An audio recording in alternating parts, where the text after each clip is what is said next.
Congratulations, Jane Mendoza. You've been accepted into the Winthrop Corporation. Hindi ko mapigilan ng mapangiti habang nakatitig sa email na ilang beses ko nang binasa. Sa wakas, sa lahat ng aplikasyong ipinasa ko, interview na pinuntahan, at panalangin tuwing gabi, ito na ang sagot. Tinakpan ko ang aking bibig sa sobrang tuwa, pero hindi ko napigilan ang maliit na sigaw na kilig na lumabas sa boses ko. Tumingin ako sa paligid ng silid at hinanap si Hana. Hana! Sigaw ko. Halos matapilok sa pagmamadaling tumayo. Natanggap ako sa Winthrop! Nagtitilian kaming dalawa na parang mga teenager na nanalo sa raffle. Mahigpit ang yakap ni Hana sa akin, habang pareho kaming tumatawa at umiiyak sa tuwa. Alam kong kaya mo talaga eh! Sabi ni Hana, nangingilid ang luha sa mata. Sabi ko na nga ba? Kinagabihan, nagkayayaan kaming lumabas sa isang maliit ngunit masayang bar sa downtown. Nagto-toast kami para sa bagong simula. Habang umiinom ng margarita, tinanaw ko ang mga ilaw sa kisame, para mga bituin na nakasabit sa madilim na kalangitan. Para sa Winthrop, sabi ko at itinaas ang baso ko. Para sa'yo, sagot ni Hana at sabay kaming tumawa. Dinig ang halakhakan sa gitna ng tugtuging jazz sa background. Ilang oras pang lumipas habang tumatawa ko sa isang kwento ni Hana tungkol sa date nitong palpak. Isang boses ang sumingit sa usapan namin. Pamilyar, malamig, at matalim ang boses na iyon. Well, ani ni Tasha habang papalapit. Hindi ko akalaing makikita kita rito. Fancy bar for someone like you. Nanigas ako sa kinauupuan ko. Narinig ni Hana ang tono ng pananalita ni Natasha at agad na palingon at naging alerto. Si Natasha, ang stepsister kong matagal nang may galit sa akin.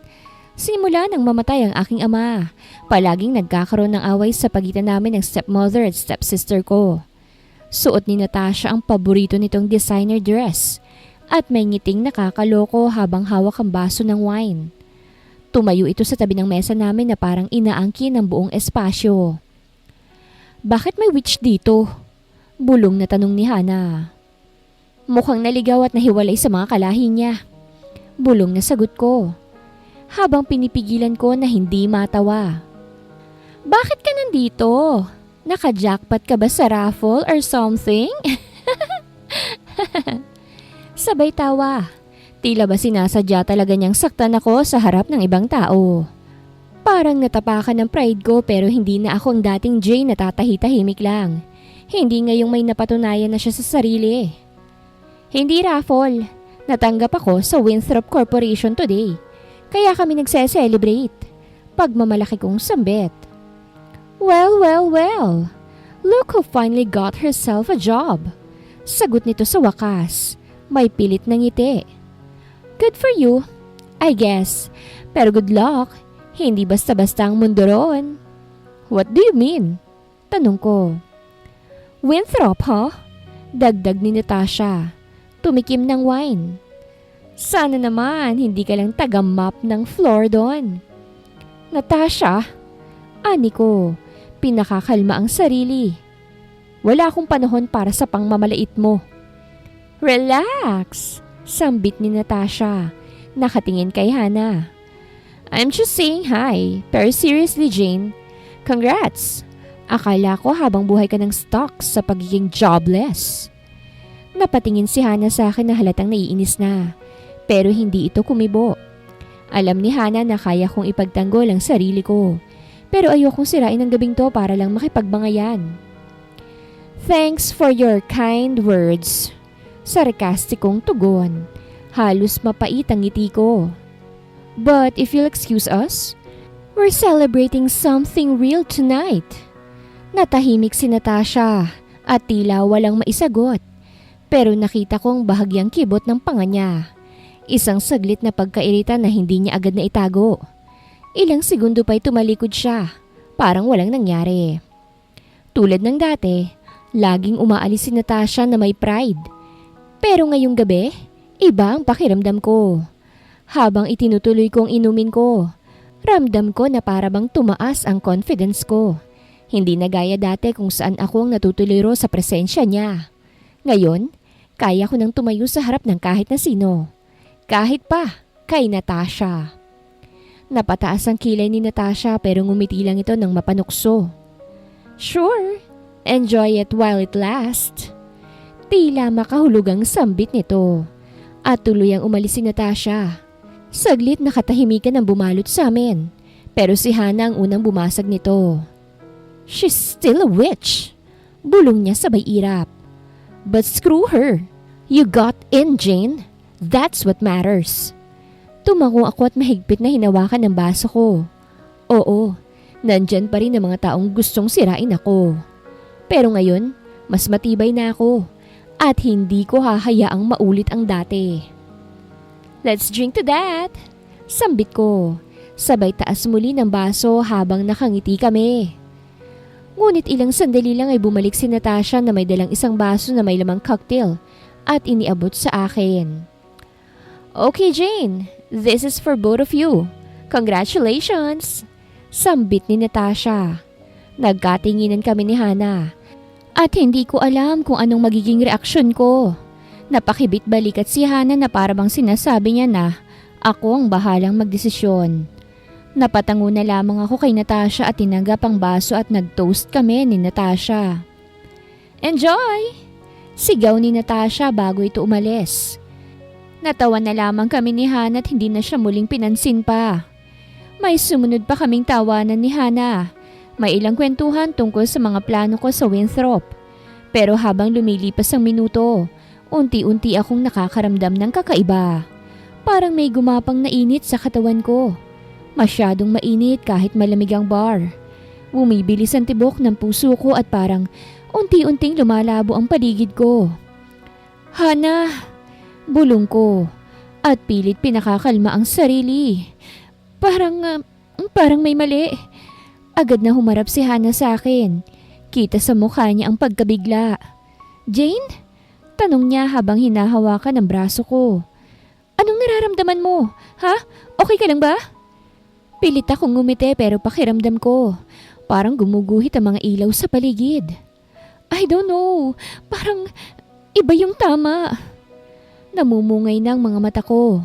Ramdam ko ang pawis sa batok at likod ko. Kahit na malamig naman ang aircon. Hindi ito normal. Hindi ito simpleng epekto lang ng alak. Mula sa hindi kalayuan, nakita ko si Natasha. Nakasandal siya sa bar counter. Hawak ang sariling inumin. Nakatitig sa akin. At doon ko nakita ang ngiti niya. Hindi ngiti ng kasiyahan, kung hindi ng tagumpay. Isang ngiting may halong poot. Isang ngiting hindi mapagkakatiwalaan. That's when I thought she put something in my drink. She may have put something on. Let's see how far your new beginning will go. Basa ko sa pagbukas ng labi ni Natasha. Napasandal ako kay Hana. Halos hindi na ako makalakad ng diretsyo. Nahihilo na ako. Mabilis. Parang biglang sumadsad ang mundo ko. Hana, tulungan mo ko. Mahina akong sambit. Halos pabulong. Nagpanik ang mukha ni Hana pero naramdaman ko ang braso niya na mahigpit na sumuporta sa akin. Jane! Jane! Hoy, huwag kang bibitaw ah. Halos hindi ko na marinig ang boses ni Hana. Parang tinatangay ng hangin. Parang nag-e-echo ang mga boses sa paligid ko. Naramdaman ko na lang ang panginginig ng aking katawan. Ang bigat ng ulo ko na hindi ko na maitaas. Hindi ko na rin alam kung bukas pa ang mga mata ko o pilit na lang na nakapikit sa dilim. Sandali lang, Jane. Hahanap ako ng tulong ha. Huwag kang pipikit. Sigaw ni Hana. Nanginginig ang tinig. Gusto kong sumagot. Gusto kong sabihing oo. Sige, bilisan mo. Pero wala nang lumalabas na salita mula sa bibig ko. Hindi ko na makontrol ang sarili kong katawan.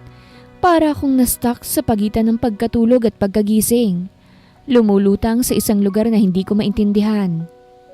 Narinig ko ang tunog ng upuang nausog ni Hana. Ramdam ko ang pag-alis ng init ng katawan niya sa tabi ko at pagkatapos ay ako na lang. Mag-isa na akong naiwan sa lamesa. Lahat ng tunog ay malalakas. Tunog ng basag na bote, tawa, kantang wala sa tono. Lahat ay parang sumasabog na sa tenga ko. At sa gitna ng pagkahilo ko ay may lumapit. Isang anino, isang presensya. Sa paningin kong malabo na, naaninag kong isang lalaking matangkad. Hindi ko siya kilala. Wala akong nararamdamang seguridad sa presensya niya. Yumuko siya sa akin. Nakangiti ito na tila may binabalak na hindi maganda.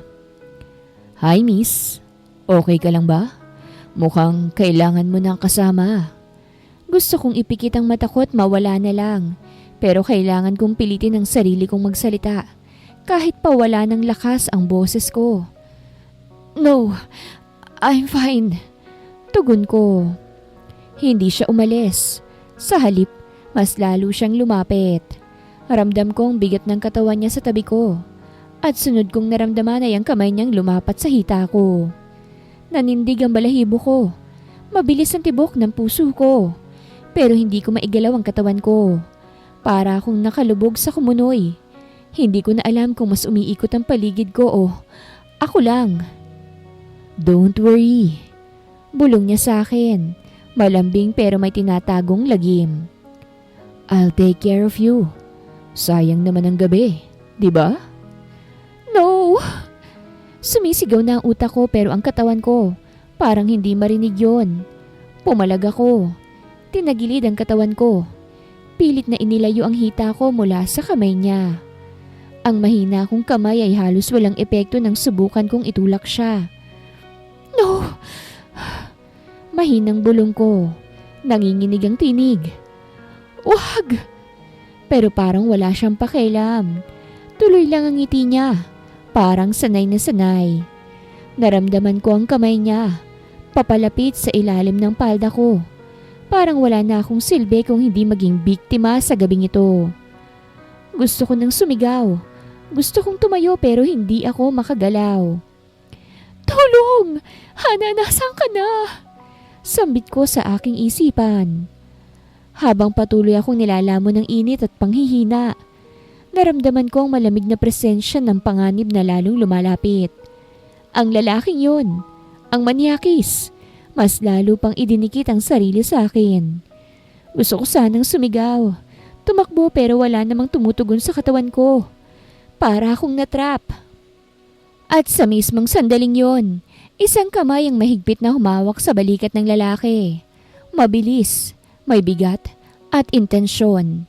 Narinig kong isang boses, malalim, malamig at matalimang tono. "Bitawan mo siya." Nagulat ang lalaki. Nakita ko sa peripheral vision ko ang pagkabigla sa kanyang mukha. Ang mabilis na paglingon. Isang matangkad na lalaki ang nakatayo sa likod niya. Hindi ko maaninag ang mukha nito dahil sa dilim at sa mga ilaw ng bar. Pero ramdam ko ang bagsik ng presensya niya. Isang mabilis na suntok ang dumapo sa pisngi ng manyakis. Bumagsak ito sa sahig. May narinig akong lagabog. Pero hindi ko alam kung yun ay sa sahig o sa dibdib ko. Nanginginig ako. Hindi lang sa epekto ng gamot kung hindi sa kabuuan ng nangyayari. Pagkatapos ng ilang segundo, bumaling ang estrangherong lalaki sa akin. Mabilis pero maingat ang kanyang kilos. Inalalayan niya ako. Inilapit ang sarili habang halos dumikit na ang noo ko sa mesa. Ramdam ko ang hingal ko. Pawis na parang ulan sa balat. At ang panginginig ng katawan kong hindi malaman kung ito ba'y takot o epekto ng kung anumang nilagay sa inumin ko. "You're okay now." Bulong niya habang tinutulungan akong tumayo.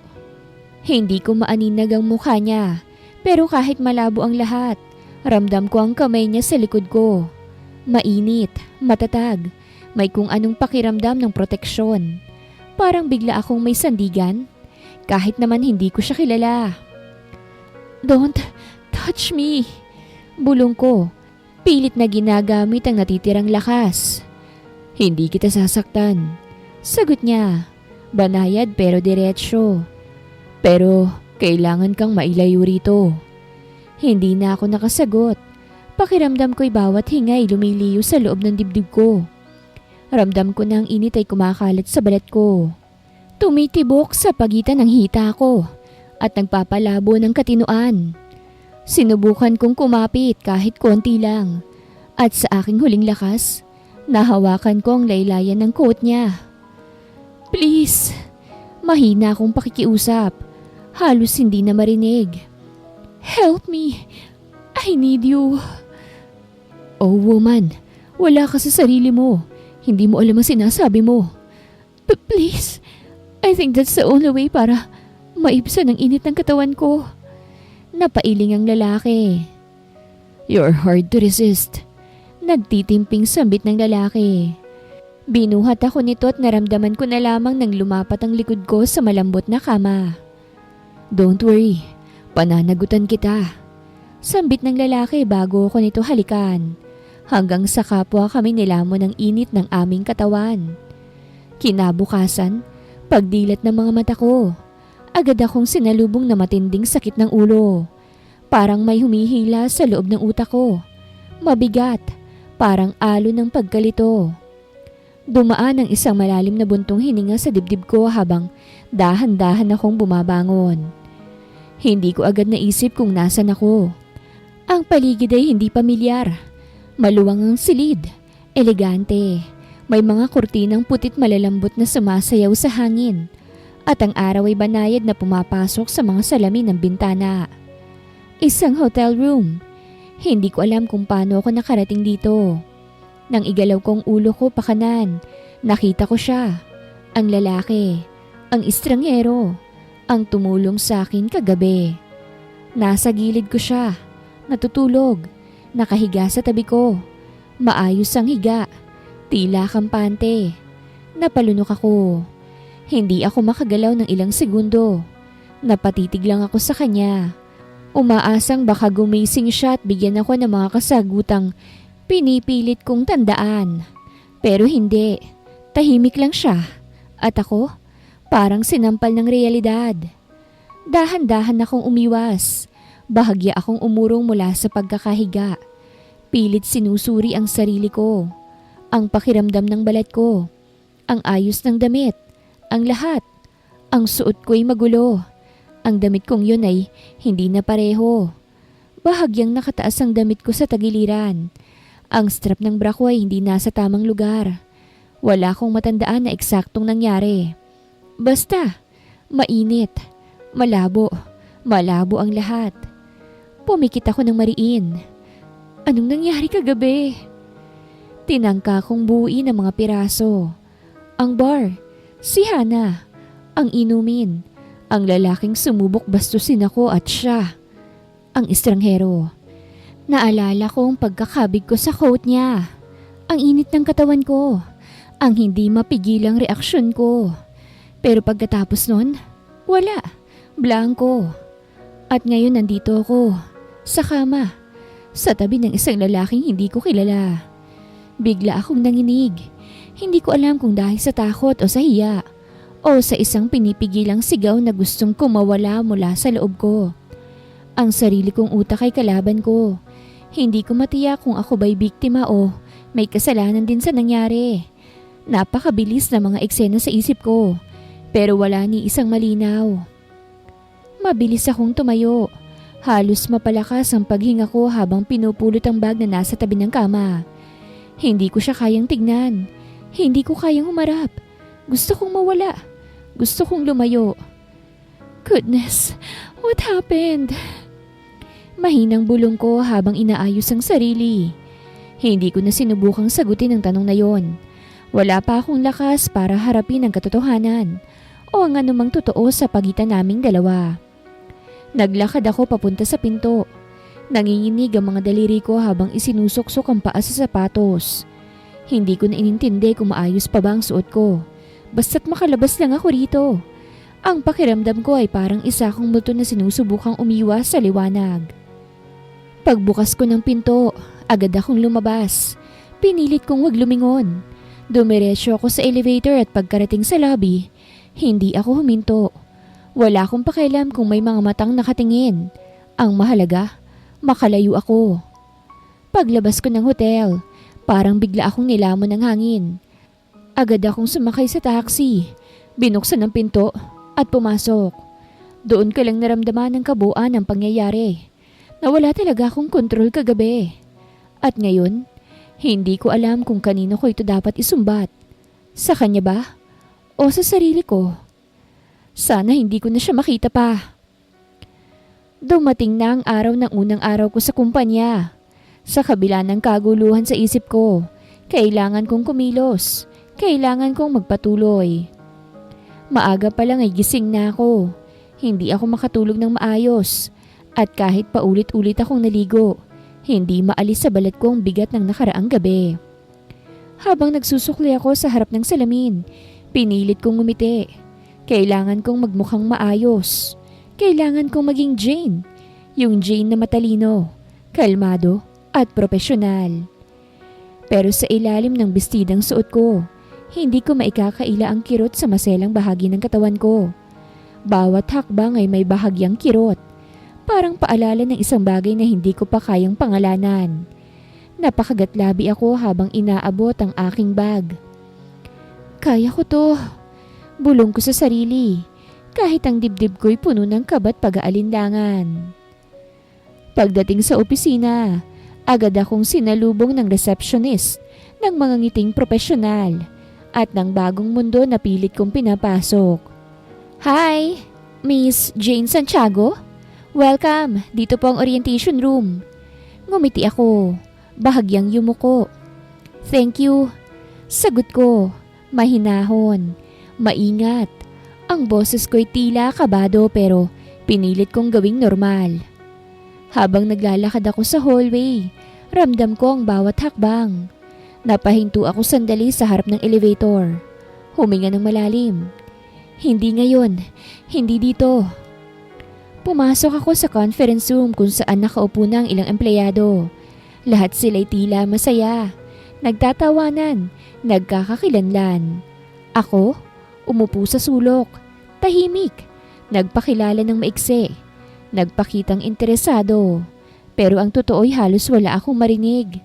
At habang tumatakbo ang orientation at ipinapaliwanag ng HR ang benefits at kultura ng kumpanya, ang isipan ko'y lumilipad sa pagitan ng takot, hiya at galit na hindi ko pa maiproseso.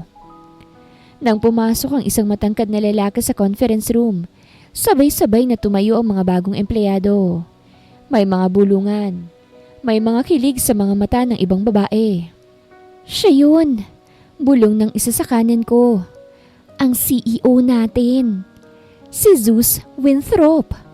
Ngunit para sa akin, huminto ang mundo. Siya? Diyos mio, siya yun. Hindi ako maaaring magkamali. Hindi lang dahil sa tindig o sa mapanuring titig na tila may laging sinusukat. Kung hindi dahil sa markang yun sa leeg niya.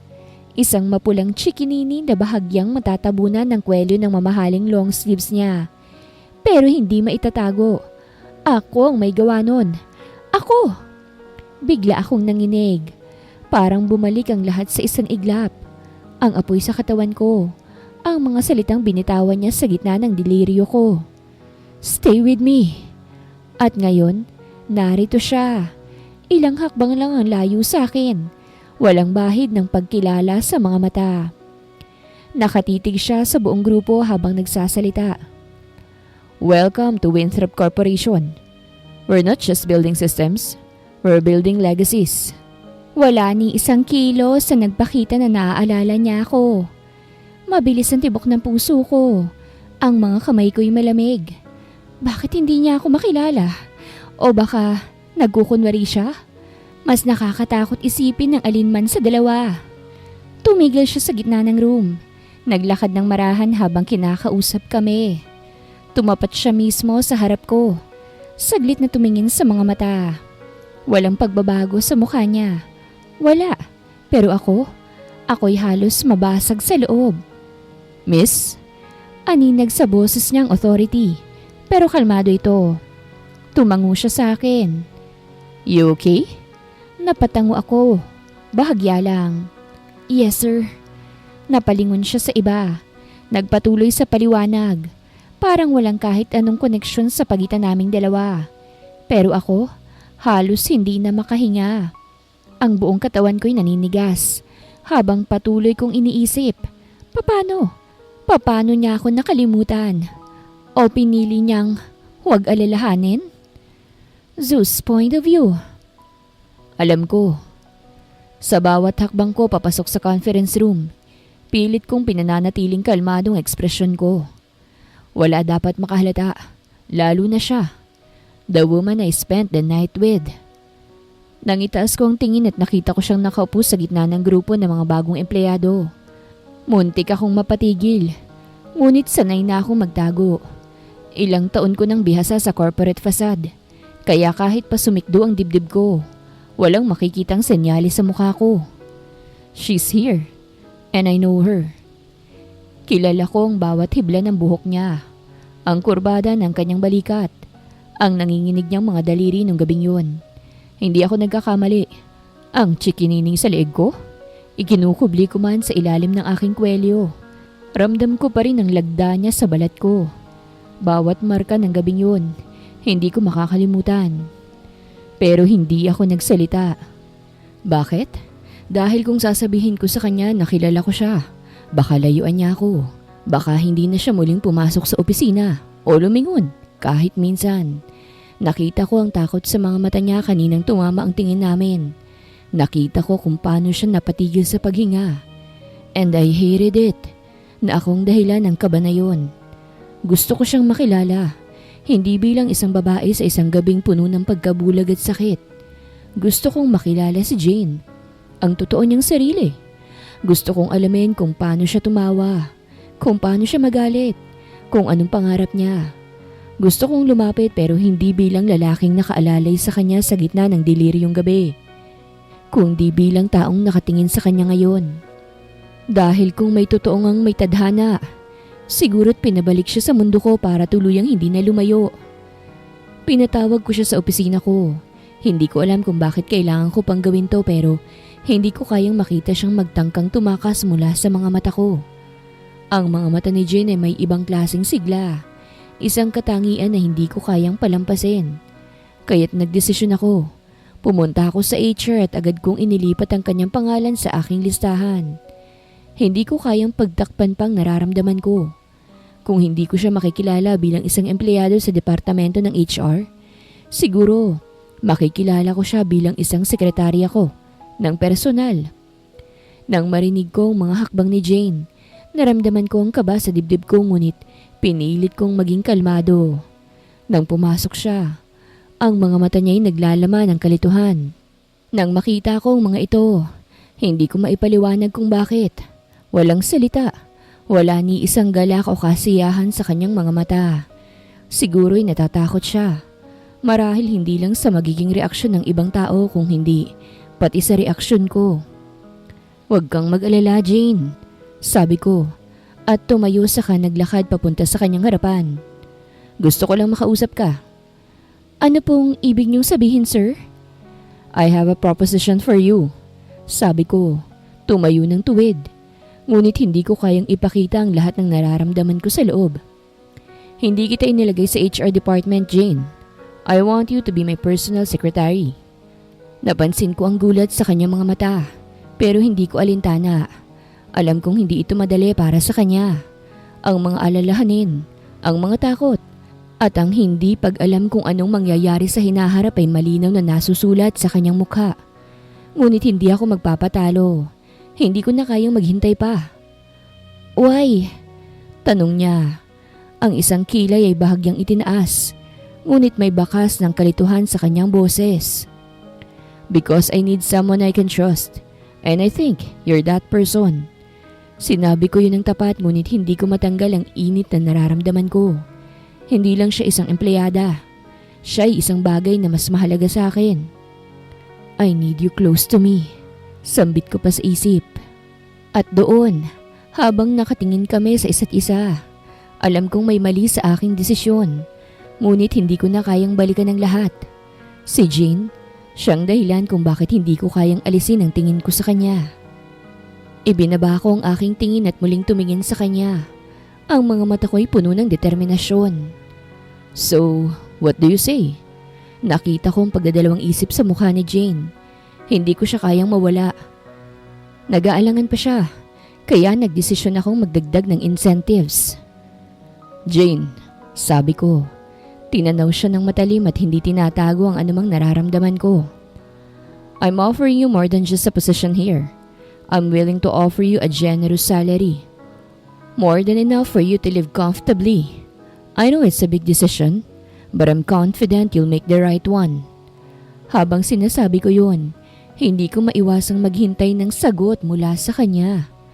Alam ko na may takot ang mga tanong na bumabalot sa kanyang isipan. Ngunit gusto ko rin na maramdaman niya na hindi lang ako nag-aalok ng trabaho. Nag-aalok ako ng isang pagkakataon para magbago ang lahat para sa kanya. Minsan, ang tamang alok ay hindi lamang nakasalalay sa posisyon, kung hindi sa mga pagkakataon na ibinubukas mo sa isang tao.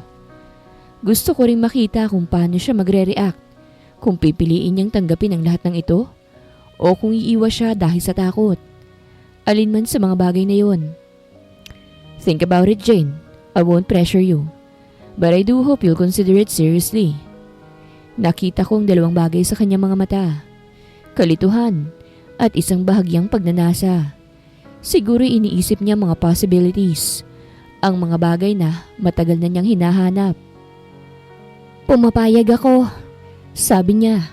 Ang boses na medyo nanginginig ngunit matatag. Wala nang pag-aalinlangan. Ang narinig ko mula sa kanya ay parang isang tagumpay. Ngunit hindi ko ipinakita sa kanya ang kasiyahan ko sa mukha. Kailangan niyang malaman na ito ay isang desisyon na mas magaan sa kanyang kalooban. At hindi ko nais na magmukhang nagmamadali ako. Mas gusto ko siyang mas makilala pa. Mas matutunan ang mga saloobin at pangarap niya. Good, sagot ko, na may konting pagpapalakas sa boses. I'm glad you agreed. I promise you, I won't make this difficult for you. You're in good hands here. Ngunit sa loob-loob ko, hindi lang yun ang ibig kong sabihin. Alam kong hindi lamang ang trabaho ang mahalaga, kung hindi ang relasyon namin. Si Jane ay hindi isang ordinaryong tao para sa akin. Siya ay higit pa sa isang empleyado. Habang tinitignan ko siya, ang mga mata ni Jane ay nagpapakita ng bahagyang takot. Ngunit may kasamang bagong sigla. Sigla na parang nagbukas ng pinto para sa magagandang oportunidad. Hindi ko siya bibiguin. Hindi ko siya hahayaang magsisi sa desisyon niyang ito. Let's get started, sabi ko. Tumayo mula sa aking upuan at tumingin sa kanya. We'll make this work. I'm looking forward to working with you, Jane. Sumunod siya at sa bawat hakbang na tinatahak namin papunta sa opisina ko, ramdam ko ang bilis ng tibok ng puso ko. Pagpasok ni Jane sa opisina ko, agad niyang napansin ang kaibahan ng atmosphere sa pagitan ng kanyang bagong posisyon.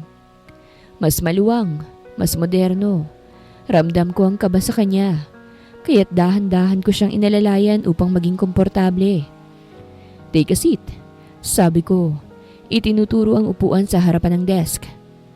Umupo siya, iniwasan ang aking tingin. I understand that this is a lot to take in, but I didn't want to pressure her. Alam kong malaki ang pagkakaiba ng mga bagay na ito kumpara sa kung anong iniisip mong trabaho mo. Sabi ko, ang tono ko'y malumanay upang hindi siya mabigla sa bigat ng responsibilidad.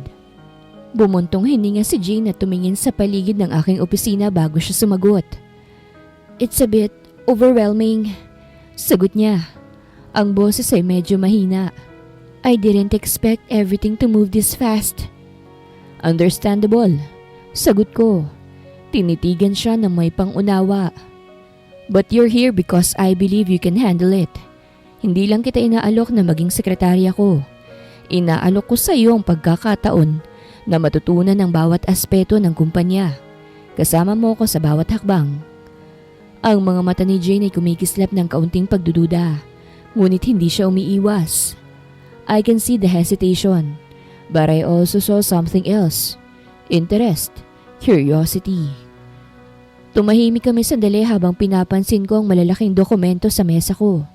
Sinadyang pabigla akong nagbukas ng isang folder at nakita niyang nagsisimula ng mag-overwhelm sa dami ng trabaho. Ano po ang mga gagawin ko for today? Tanong niya na medyo naguguluhan. Let's start with some basic tasks, Sagot ko at ngumiti ako ng konti. Don't worry, I'll guide you through it, step by step. Habang pinapaliwanag ko ang mga dapat niyang gawin, napansin ko ang mga tanong sa kanyang mga mata. Hindi ko matiyak kung takot, kaba, o siguro may konting excitement. Pero kahit anong nararamdaman niya, I wanted her to know that she was here because I trusted her abilities. Ang importante, malaman mo na andito ako to help you. Hindi mo kailangang gawing mag-isa ang lahat. Nakita kong nag-iisip siya. At pagkatapos ng ilang saglit, tumango siya. Okay, sagot niya, kahit na may kaba. Nararamdaman ko ang dahang-dahang pagtanggap sa bagong landas na tinatahak niya. I'll do my best. I smiled at her response. Ang unang hakbang na ginawa niya ay hindi madali. Pero I knew it was only the beginning. I could feel it. Jane was more than just a capable secretary. She was someone I was starting to understand better. Jane's point of view. Habang papauwi ako, hindi ko maiwasang mag-isip tungkol sa lahat ng nangyari kanina. Hindi ko matanggap na ako na ngayon ang personal assistant ni Zeus Winthrop. Ang taong yun na hindi ko akalaing makikilala ko ng personal. At lalo na ang taong nakasama ko sa gabing hindi ko matandaan ng buo. Ang mga alaala ng gabing yun ay parang mga piraso ng isang sirang puzzle na hindi ko kayang buuin. Pagdating ko sa bahay, hindi ko na kayang pigilan pang nararamdaman ko. Agad akong dumaan sa kitchen, kinuha ang isang malamig na inumin at dumiretso sa sala. Hinahanap ko ang tingin ni Hana na agad na nagtanong ng may halong kaba. Jane, what happened? Anong nangyari sa'yo? Bakit ang tagal mo umuwi? Ngumiti ako, pero ramdam kong pag-aalangan sa sarili ko. Hana, guess what? I'm working for Zeus Winthrop. Tumawa ko ng medyo malakas. Parang hindi ko kayang tanggapin ang sinabi ko. Hindi ko alam kung bakit pero parang gusto kong magtago sa kaligayahan at takot na nararamdaman ko. Hana's eye widened at parang hindi rin makapaniwala sa narinig. Wait, what? You mean, siya yung CEO ng Winthrop Corporation? Jane, that's huge! Hindi ko kayang ikubli ang saya ko, pero nararamdaman ko pa rin ang kabang nangingibabaw sa akin. I know, right? He personally offered me the job. He even asked me to be his assistant instead of being in HR. Hana's excitement seemed to intensify. Pero sa mga mata niya, may mga tanong na naglalaro. I don't get it though. How did this happen? How did you end up as his personal assistant? Nag-angat ako ng kilay at nagpatuloy. I honestly don't know, Hana. 1 minute, I was just there doing my job. And then, he offered it to me right on the spot. Ang weird lang kasi I'm still trying to process it. I paused. At sa loob ng ilang saglit, naalala ko ang gabing yun. Ang kalituhan, ang hindi ko matandaan ng buo. At ang takot na baka maalala niya ang lahat ng nangyari. Pero Hana, there's one thing na hindi ko kayang itago. Sambit ko at nag-umpisang mag-alinlangan. That night, you know, the night we went out, I think it was him. He is the one who helped me. Nakita kong pagbabago sa mukha ni Hana. Mula sa kaligayahan, naging seryoso ito. Wait, what do you mean? You mean siya yung... Hindi natapos ni Hana ang tanong pero alam ko na ang ibig niyang sabihin. Oo, sabi ko. Ang boses ay medyo mahina. Siya yung nakasama ko nung gabing yun. Pero ang mas nakakagulo, hindi niya ako nakilala. Parang wala siyang maalala.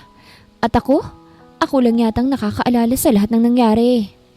Hindi ko kayang tignan ang mga mata ni Hana habang nagsasalita ako. Hana, what if he remembers something? What if he remembers me? What will I do? Nag-isip si Hana sandali at nakita ko sa mukha niyang pag-aalala at pagkabahala. Jane, you have to talk to him about this. Hindi mo kaya pang itago yan sa kanya. Alam ko na medyo mahirap pero hindi pwedeng ikaw lang magdadala ng lahat ng bigat ng nararamdaman mo. I closed my eyes and nodded. Kahit na pakiramdam ko ay parang may bigat na tumitimbang sa dibdib ko. I don't even know where to start, Hana. Hindi ko rin alam kung paano ko haharapin ang susunod na hakbang ko sa relasyon namin ni Zeus. Siya ay isang CEO ng isang malaking kumpanya. At ako? Ako'y isang simpleng babae na hindi kayang kontrolin ang mga nangyayari. Ang takot na baka mag-alala siya. O worst, baka magbago ang tingin niya sa akin. Iyon ang tunay na nagpapahirap sa puso ko. Ang gabing yun ay patuloy na bumabalik sa akin. At kahit na masaya ako sa bagong opportunity na ibinigay sa akin ni Zeus, may mga bagay na natatakot akong maalala. At ayoko nang mangyari pa yun. Mabilis na lumipas ang araw. Isang gabi, tahimik ang buong gusali at tanging ang ilaw sa opisina ni Zeus ang bukas. Nakaupo siya sa kanyang leather chair. Hawak ang cellphone habang paulit-ulit binabasa ang mensahe mula sa kanyang ama. Umiiwas ka sa kahit na sinong babae, Zeus.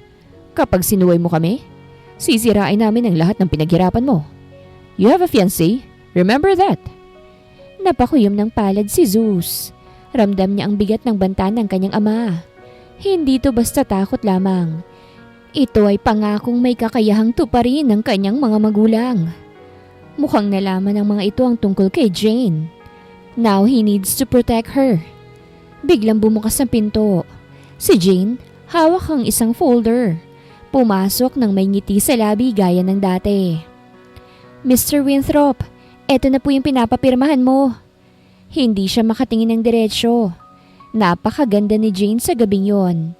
She's relaxed and simply beautiful. Jane, hindi mo na kailangang gawin to. Mula bukas lilipat ka na ng department. Hindi na kita kailangang bilang sekretary. Napakunot ang noon ni Jane. Ano? Bakit? May nagawa po ba akong mali? Wala, pero kailangan kong umiwas. Just stay away from me. Humakbang palapit si Jane. Halatang nasasaktan. Zeus, kung tungkol to sa nangyari sa atin, hindi ko yun ginawang dahilan para habulin ka. Pero wag mo naman akong itulak palayo ng ganito. Humigpit ang pagkakakapit ni Zeus sa lamesa. Gusto niyang humingi ng tawad. Gusto niyang sabihin ng totoo na pinoprotektahan niya siya. Pero hindi niya pwedeng ipagsapalaran ng lahat. Lalo na ang kaligtasan ni Jane. Umalis ka na, Jane. I'm sure you've noticed that things are different now. I know you're still adjusting. Hindi siya makatingin ng diretsyo kay Zeus. Ang tingin niya ay parang nakatagos sa kanya. May lalim na hindi kayang iwasan. Yes, Mr. Winthrop. I'm trying my best to catch up. Si Zeus ay bahagyang ngumiti ngunit may lungkot sa mga mata.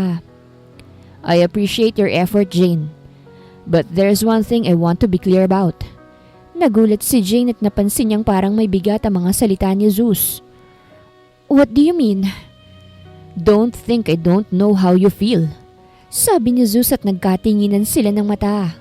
But we need to separate work from personal matters. Biglang nag-iba ang pakiramdam ni Jane.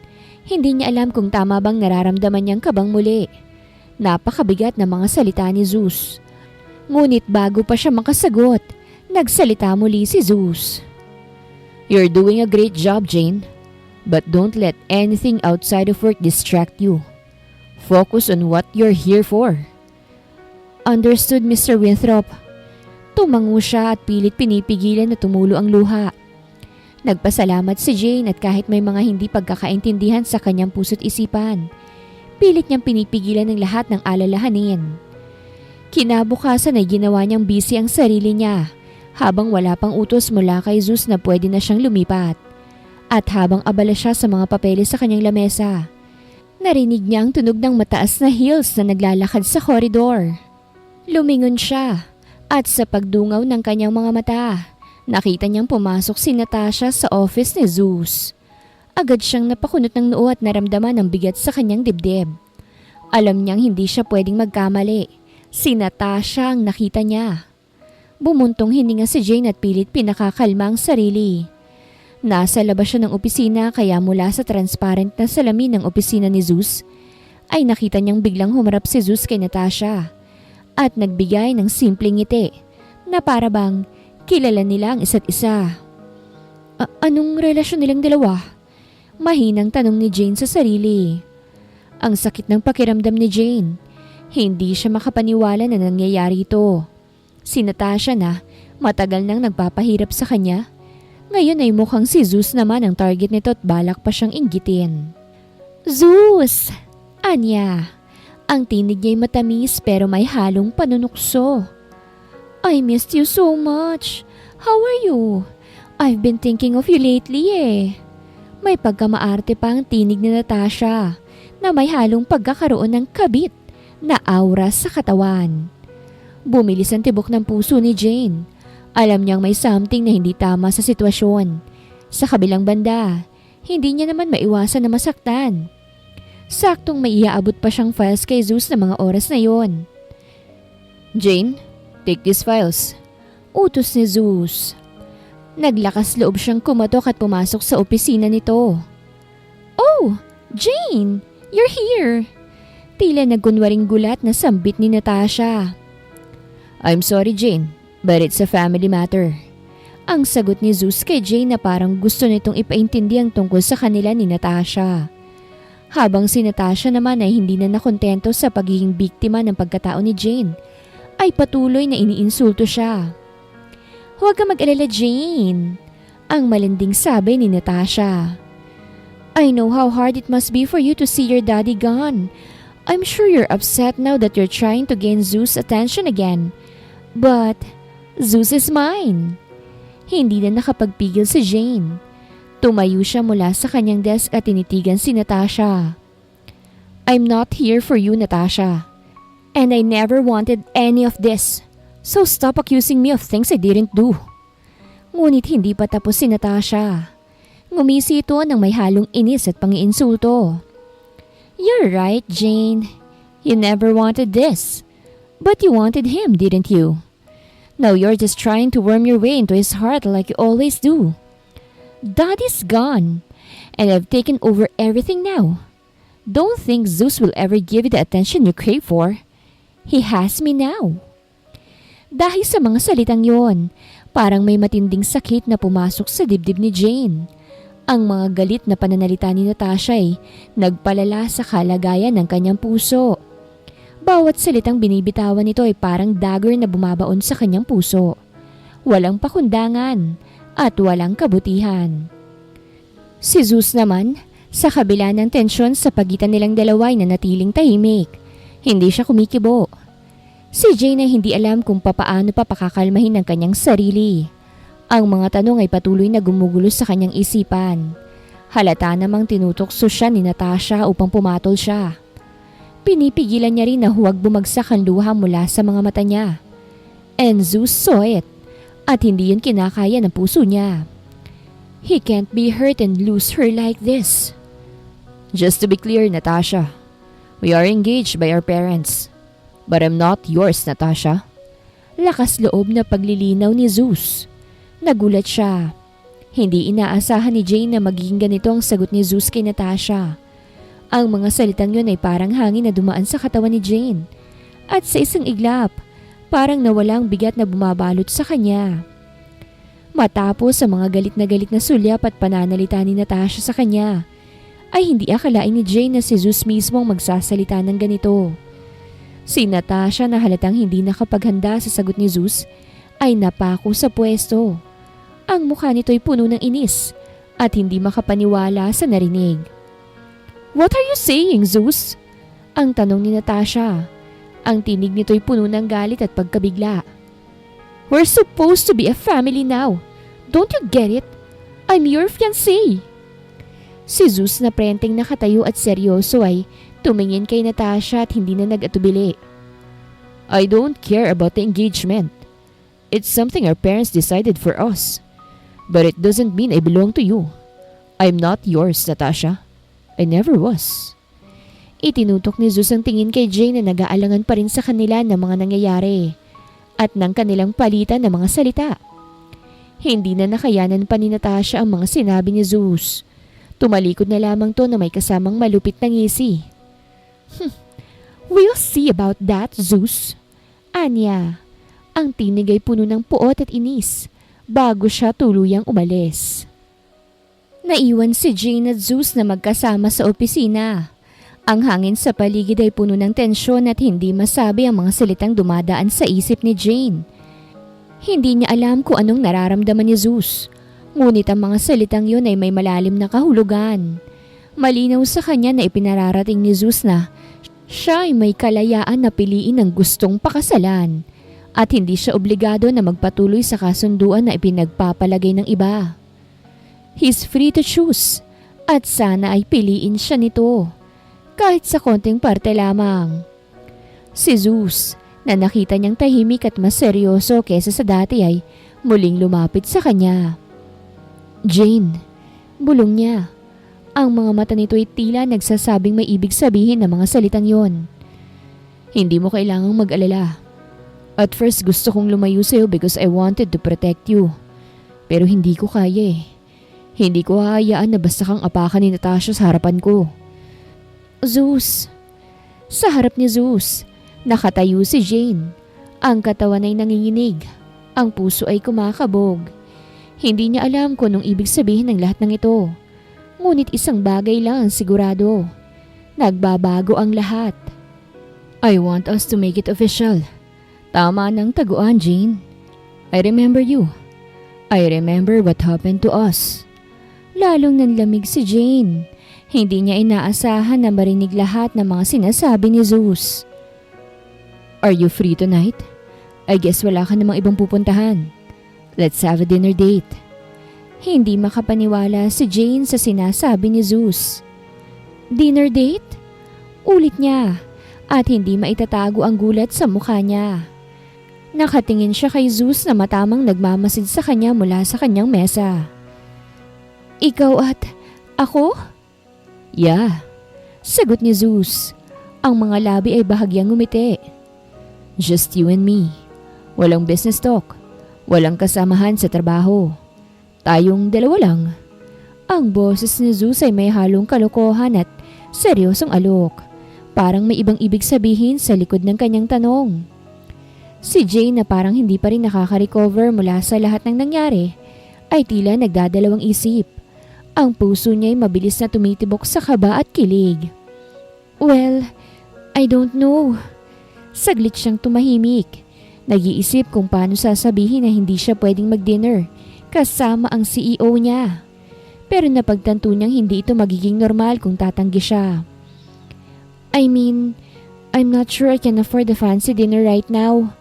Pabiro niyang sabi na tila may halong takot at kaligayahan. Ngumiti si Zeus at nakita ni Jane ang kilig sa mga mata nito. Don't worry, I'm paying. No budget problems for you. Sige, pumapayag na ako. Nakangiting sambit ni Jane. Habang naglalakad sila papunta sa parking lot, nakita ni Jane ang kanyang sarili na medyo tinamaan ng kaba at excitement. So, nagsimula siya. Nag-aalangan. What do you usually do on your dinner dates? I'm sure you've been on lots of dinner dates. Pilit niyang nilalabanan ng panlalamig niya, kahit na tinatago ang kaba sa kanyang mga mata. Gusto niya magmukhang kalmado ngunit halata ang tensyon sa katawan niya. I don't usually go on a dinner date. I'm just too lazy for that. Pero para sa'yo, here I am. Namulang pisngi ni Jane at hindi niya mapigilang mapangiti. Ah, ganun ba? Tanging tugon niya dahil pakiramdam niya ang haba ng buhok niya. You're blushing. Ang cute mo pala lalo kapag umingiti ka. Lalong nahiya si Jane kahit napatakip siya sa kanyang pisngi at sabay umiwas. Huwag mo na nga akong asarin. Nahihiya ko lalo eh. Sambit pa niya. Okay, sige. Tawagin na lang natin tong hindi date. Sagot ni Zeus. Ang mga matay nag-aalangan. Ito'y isang dinner. No strings attached.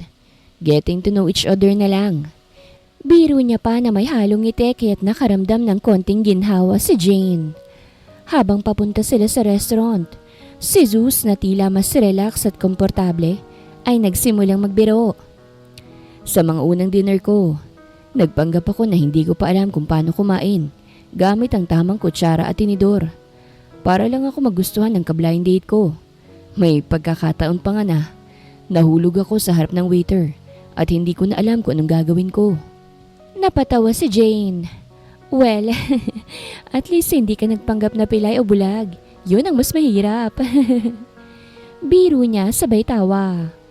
Sa wakas, ang tensyon na bumabalot sa kanya ay nagsimulang mawala at unti-unti siyang nakakaramdam ng ginhawa.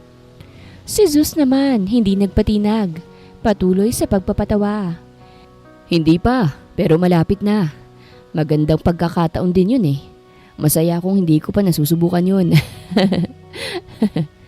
Tumawa siya at si Jane ay hindi na mapigilang mapahagik-hik. Pagdating nila sa restaurant, tinulungan siya mag-alis ng jacket ni Zeus at inihatid siya sa kanilang mesa. Ang paligid ay napakaganda, maliwanag, tahimik at may konting romantic na vibe. Pero si Jane, dahil sa pagiging abala sa mga nangyayari, ay hindi alam kung paano magsisimula ng usapan. Habang nagsimula silang mag-order, si Zeus na ang unang nagsalita. So, tell me about your dream job. Ano ba talagang gusto mong gawin, Jane? Ang tanong na yun ay nagbigay sa kanya ng pagkakataon na magkwento ng buo. Well, honestly, hindi ko pa rin alam kung anong gusto kong maging. Pero gusto ko ng trabaho kung saan makakabuo ko ng mga ideya, makakapagplano at matututo ng mga bagong bagay. Matapos magsalita, napansin niyang si Zeus ay nakikinig ng mabuti at hindi na siya kinakabahan. Magandang sagot, sabi ni Zeus, sabay tapik sa mesa. Gusto ko yun. May plano ka sa buhay at alam mong gusto mong magtagumpay. I like that. At doon nagpatuloy sila sa kwentuhan. Habang kumakain, nagsimula si Zeus magbiro at magbigay ng mga kwento mula sa kanyang kabataan. Si Jane naman, tuloy ang pagtawa at pagpapakita ng interes nang hindi namamalayan ng oras na lumipas. Ang isang gabing puno ng tensyon ay napalitan ng mga simpleng kwento, tawanan at mga usapan na hindi natatapos. Kung ganon, magpaplano tayo ng mas madalas na dinner, sabi ni Zeus nang matapos na silang kumain. Ang mga mata nito ay nagliliwanag na hindi pa kayang tuklasin ni Jane. Si Jane naman ay hindi alam kung paano magre-react, saka ngumiti na lamang. Pwede naman, sagot niya habang binabaybay nila ang pag-alis sa restaurant. Kinabukasan, tahimik ang umaga ni Jane. Kagagising lang niya, nakasuot pa ng oversized shirt at nakatali pa ang buhok sa gulo ng pagkakahiga. Nang biglang may kumatok ng malakas sa pinto. Napakunot noo siya. Sino naman to? Wala naman akong inaasahang bisita. Pagkabukas niya ng pinto, muntik na siyang mapaatras. Natasha? Nanlaki ang mga mata ni Jane. Hindi pa rin makapaniwalang nasa harap niya ito dahil hindi naman niya sinabi ang address niya rito. Oh, good! Gising ka na pala. Ani Natasha, habang walang paanyayang pumasok sa apartment. Yung pintuan mo? Cheap? Parang sa mga low-budget Airbnb? Excuse me? Usal ni Jane at pilit hinaharangan ng babae. Pero mabilis itong lumusot papasok na parang may-ari ng buong bahay. Pinagmasdan ni Natasha ang paligid, ang maliit na sofa, ang mumurahing coffee table, at ang mug na may gasgas sa gilid. I see. So this is the lifestyle Zeus is flirting with now. Tumitig siya kay Jane mula ulo hanggang paa. Cute in a stray cat way. Bet niya yata ang rescue missions lately? Bakit ka ba nandito? Tanong ni Jane. Tinatago ang kaba sa likod ng mahinahong tono. Tumigil sa pag-iikot si Natasha. Hinubad ang shades at ibinaba sa mesa ng walang pakialam. I'm here to tell you something simple. Anya, habang dahang-dahang lumalapit. Zeus is mine. We may not be in love, but our parents agreed. And trust me, I always get what I want. Napatawa si Jane kahit halatang tensyon sa kanyang mga mata. Teka lang, hindi ko naman inaagaw si Zeus. Kung galit ka, siya yung kausapin mo, hindi ako. Pero ngumiti si Natasha. Oh, sweetie, hindi mo pa ba napapansin? Hindi si Zeus ang problema. Ikaw! You're the flavor of the week. At kapag nagsawa na siya, babalik siya sa kung sino ang bagay sa kanya. Kung ako ang flavor of the week, bakit ka nag-aaksaya ng oras dito sa cheap na apartment ko? Balik ni Jane. Ngayon ay nakahalukip-kip na. Pilit hindi nagpapatalo. Napasinghal si Natasha, ngunit hindi nawawala ang elegance niya. Just a step-sister reminder. Stay away from him. Bawat salita ay parang kutsilyong tinutuhog sa hangin. Pagkatapos noon, dinampot niya ang kanyang shades. Naglakad na parang nagiiwan ng cinematic exit at ibinagsak ang pinto ng may diin. Si Jane ay naiwan sa gitna ng sala. Napatingin sa mag niya sa mesa na muntik nang mahulog sa lakas ng pagkakabagsak ng pinto. Napahinga siya ng malalim. Okay, kalma lang. Hindi ito teleserye. Hindi pa. Pero, ang sarap niyang sabunutan. Bulong niya sa sarili. Pero habang tumitibok ang puso niya sa kaba, isang tanong ang hindi niya mapigil isipin. Ano nga ba talaga kami ni Zeus? Simula nang bigla siyang harapin ni Natasha sa apartment. Determinado si Jane na umiwas na kay Zeus. Ayaw niyang masangkot sa anumang drama. Lalo na kung may kinalaman kay Natasha na may lahing war freak. Kaya noong Lunes, pumasok siya sa opisina ng maaga. Umiwas siya sa elevator kapag naroroon si Zeus. Kumakain siya ng lunch sa pantry tuwing wala ito. At kapag may meeting, nakaupo siya sa pinakamalayong sulok. Yung halos abutin na lang niya ang projector remote kesa tignan sa mata ang boss niya. Yun na lang ang tanging magagawa niya dahil una, wala naman silang label. Pero tiyak niyang agad ding napansin yun ni Zeus kaya gumagawa to ng paraan para makuha din ang atensyon niya. Una, bigla siyang ipinatawag para i-check lang daw ang font alignment ng presentation. Seriously? Font? Miss Jane? Seryosong tono ni Zeus habang kunwaring nakatingin sa screen. This area looks distressed. Gusto ko sana ng mas masayang font. Yung may personality. Parang ikaw. Font with personality? Talagang may time pa si Sir magpaka-poetic sa typography ah. Sir, kalibre po kaya? Pilit niyang deadma habang nakatitig sa screen at hindi sa matipunong panga ni Zeus na parang may sariling font club. Hindi ako convinced. Baka kailangan ko ng second opinion. Over lunch? Sir, may baon po ako. Ampalaya. Sambit niya sabay tingin sa kanyang lunchbox. Umaasang mawawala ng gana si Zeus. Pero ngumiti lang ito. Ampalaya? Paborito ko yun. Lalo kung galing sa'yo. Wow! May pick-up line na sa lunch menu. Pagkatapos noon, bigla siyang pinadestino ni Zeus sa desk sa labas ng opisina nito. Under the excuse of strategic proximity. May sariling cubicle si Jane dati malapit sa HR department. Pero ngayon, nasa tapat na siya mismo ni Zeus. Para mabilis kang matawag kung kailangan. Anya. At hindi lang basta tawag. Araw-araw, may 17 na urgent task. Nabetadine ng paper cut niya. Ayusin daw ang paperclip collection niya by color. Hanapan siya ng pen that inspires productivity. At isang beses, ipinahanap ang paborito niyang stapler na literal na nasa harap niya. Itong CEO na to, sinusubukan yata akong idikit sa buhay niya. At sa gitna ng kalokohang yon, hindi niya maiwasang mapansin.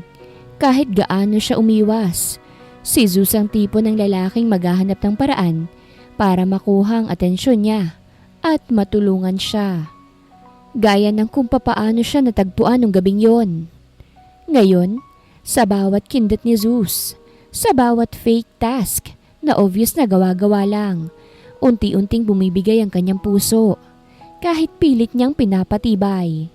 Hindi niya alam kung anong mas nakakainis, yung araw-araw siyang tinatawag ni Zeus para sa importanteng bagay na nauuwi sa kung ano-anong asaran, at yung unti-unting napapansin niya kung gaano ito ka-charming kapag hindi ito CEO mode.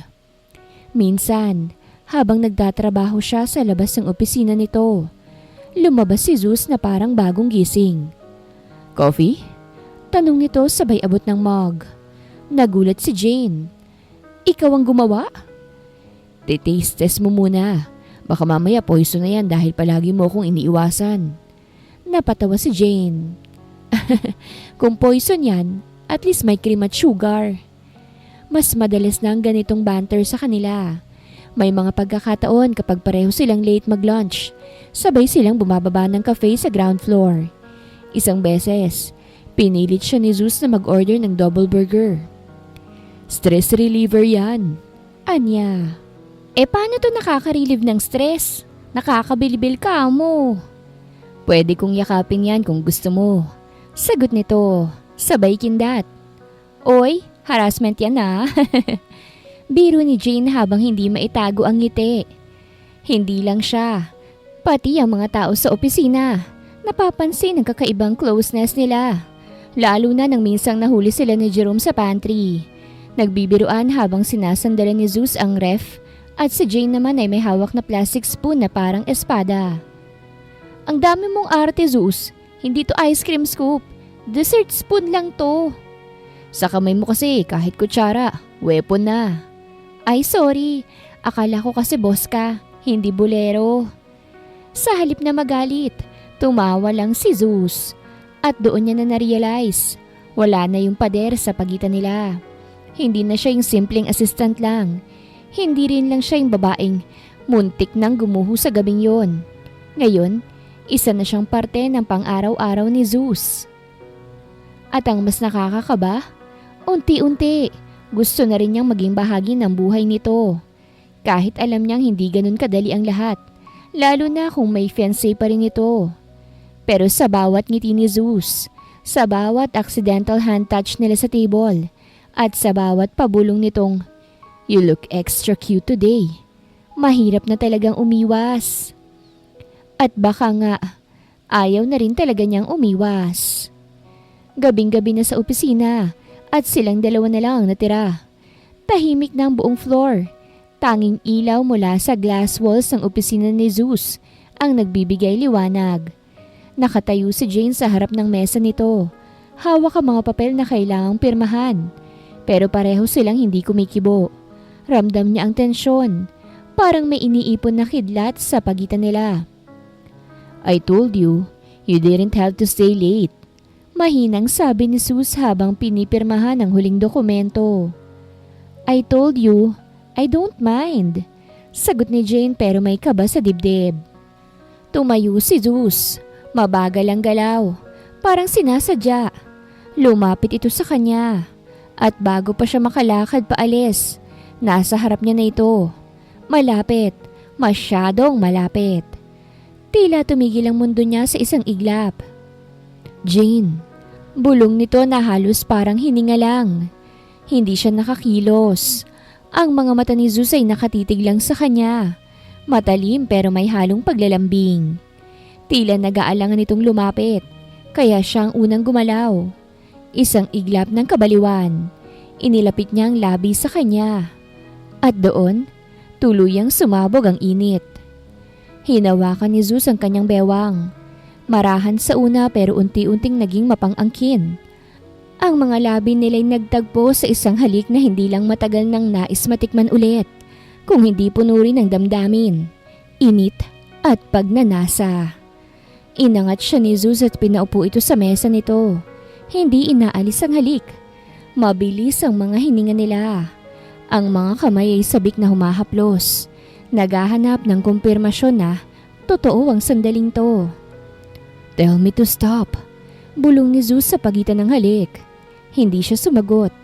Sa halip, hinilan niya itong pabalik sa kanyang labi. Don't you dare, sambit ni Jane. Ang bawat galaw ni Zeus ay may pag-aalaga, ngunit may dalang apoy. Sa bawat haplos at bulong sa kanyang tenga, pakiramdam ni Jane ay siya lang babae sa mundo. At kahit nasa gitna sila ng opisina, sa oras na yun ay wala ng ranggo o titulo. Wala ng CEO at assistant. Wala kung hindi sila. Kapwa sila nilimot ng init at pagnanasa ng kanilang mga katawan. Kinabukasan, nagising si Jane sa tunog ng alarm mula sa kanyang phone. Mabilis niyang pinatay yun at agad napansin ang isang bagay. Hindi siya nasa kanyang apartment. Shucks! Mahina niyang bulong habang unti-unting napaupo. Nasa leather couch siya sa loob ng opisina ni Zeus. Balot sa coat nito at amoy pa rin ang kanyang pabango sa kanyang damit. Naalala niya ang bawat detalye ng kagabi. Ang halikan, ang init, ang mga salitang hindi nila masabi noon pero nailabas sa gitna ng gabing yun. Napatingin siya sa glass wall ng opisina. Doon nakita niya si Zeus, nakatalikod, nakatayo sa harap ng coffee machine sa minibar. Nakangiti ito nang mapansin siyang gising na. "Good morning, Miss Assistant." Biro nito, hawak ang 2 tasa ng kape. "Good morning, boss." Ganting biro niya pero hindi maikakaila ang pamumula ng kanyang pisngi. Inabot sa kanya ni Zeus ang kape at sabay silang umupo sa sofa. "About last night." Sabay silang nagsalita tapos natawang pareho. "Okay, awkward." Tawa ni Jane, tinakpan ng mukha. "Hindi naman, unless gusto mong magsisi?" Tanong ni Zeus pero may bakas ng kaba sa tinig. "Hindi ako nagsisisi," sagot ni Jane. Seryoso. "Pero confused lang. I mean, boss kita. Tapos, ako pa yung assistant mo. Tapos, may fiancé ka." "Correction," sagot ni Zeus. "I don't have a fiancé anymore. Hindi na ngayon. I broke it off. I should have done that earlier. But you waited hanggang may spark na tayo." Putol ni Jane. Kalahating inis, kalahating natatawa. "Exactly." Ngiti ni Zeus. Strategic timing. Napailing si Jane. CEO ka nga talaga. Lahat may plano. Ngumiti si Zeus at unti-unting tumagilid para harapin siya. "Walang plano sa'yo, Jane. Kasi sa'yo, nagugulat ako araw-araw. At gusto ko yun." Namula ulit si Jane at mabilis na tumayo. "Okay, kailangan ko na mag-report sa desk ko before we get caught again." Ngunit bago siya makalakad, hinawakan siya ni Zeus sa pulso. "Dinner ulit mamaya?" Tanong nito. Nakangiti. Napakagatlabi si Jane at pilit itinatago ang ngiti. "Kung sagot mo pa rin yung dessert?" "Always," sagot ni Zeus. Kumindat pa. Kinagabihan, suot ni Jane ang isang simpleng itim na bestida. Elegante ngunit understated. Tulad ng kanyang personalidad. Nasa tapat siya ni Zeus. Naka-formal suit ngunit bukas ang unang 2 butones ng kanyang polo. Suabe, confident, CEO mode pero relaxed. Tahimik silang nagkakainan habang ang jazz music ay marahang tumutugtog sa background. Ngumiti si Jane, tila hindi mapakali. Sabi niya, sabay higop ng wine. "Okay." Inaamin ko na sa sarili kong ito na ang fanciest dinner na napuntahan ko with the most suspiciously charming CEO in the metro. Ngumiti si Zeus, halatang sanay sa banat ni Jane. "Suspicious?" Nakakunot ang noo pero may ngiting pigil. "It means you're up to something." Kumunot ang noo ni Zeus, kunwaring nasasaktan. "Wow! So wala na talagang tiwala si Miss Assistant." "After mo kong paiyakin, halik-halikan, tapos pagjakitin sa opisina?" Sabay kagat sa labi ni Jane, naiilang sa pagbabalik ng alaala. "Oo, medyo guarded na ako." Tumawa si Zeus at sumenya sa waiter. Ilang sandali lang, dumating ang dessert. Isang malaking chocolate lava cake. Over-decorated.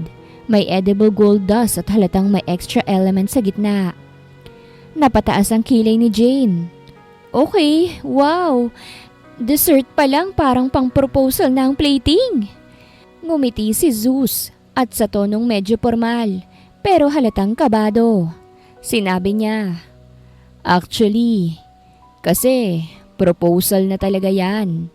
Sabay ngiti ni Zeus. Biglang bumuka ang gitna ng lava cake. Sa loob nito, Isang maliit na transparent case na may singsing, makintab, eleganting design, at tila perpektong sinadya para kay Jane. Napatitig si Jane. Natigilan. Wait! What? Tumayo si Zeus. Huminga ng malalim at lumuhod sa harapan niya. Hawak ang singsing. Seryoso ngunit may ngiting hindi maitatago.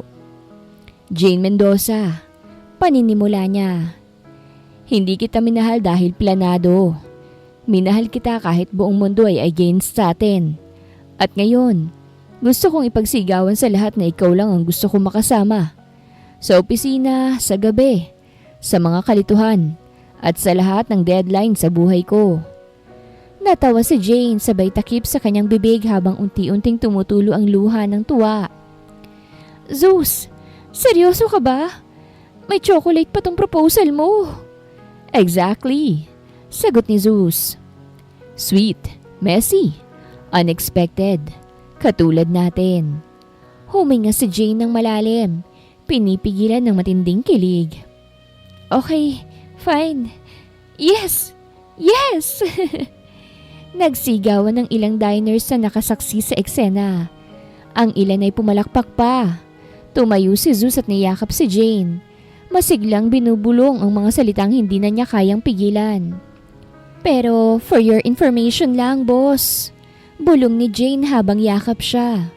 May dagdag kang trabaho bukas. Bulong pabalik ni Zeus. Ano naman yun? Planuhin mo na yung kasal natin. May matching Excel sheets at graph. Challenge accepted. Bulong ni Zeus sabay kindat. Mrs. Soon-to-be Winthrop. Wakas.